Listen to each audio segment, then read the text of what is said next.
ท่านผู้ชมสถาบันวิทยาศาสตร์เศรษฐกิจสังคมแห่งชาติหวนคืนมูลเสือวันชาติที่2ธันวาคมครบรอบ50ปีและวันเกิดประธานไกรสอนพรหมวิหารครบรอบ105ปีในพิธีสหายคำพันธ์เผยยวงศ์คณะเลขาธิการศูนย์กลางพรรคหัวหน้าคณะโฆษณาพรมศูนย์กลางพรรคได้หวนคืนมูลเสื้อขบวนการปฏิวัติและความหมายสำคัญของวันชาติที่2ธันวา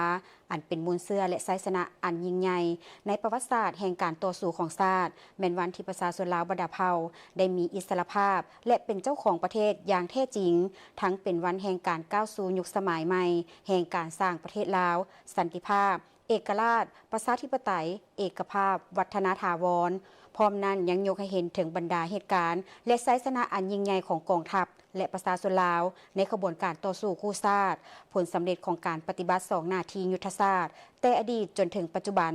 ทั้งเน้นนักให้สืบต่อเสริมขยายมูลเสื้อวันชาติที่2ธันวาเข้าในการพัฒนาประเทศชาติ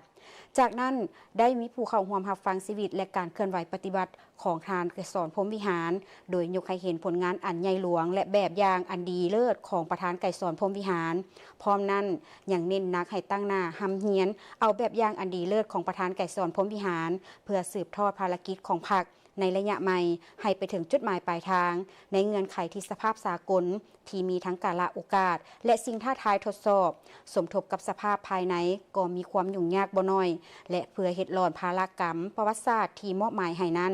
สมาชิกพรรคพนักงานทหารตำรวจและประชาชนบรรดาเผ่าทั่วประเทศต้องได้เพิ่มทวีความสามัคคี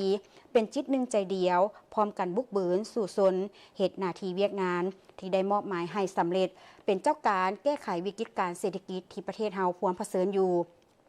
ให้เข้าสู่สภาพปกติโดยไวและเอาใจใส่แก้ไขความทุกข์ยากของประชาชนให้นับมือมีชีวิตการเป็นอยู่ที่ดีขึ้น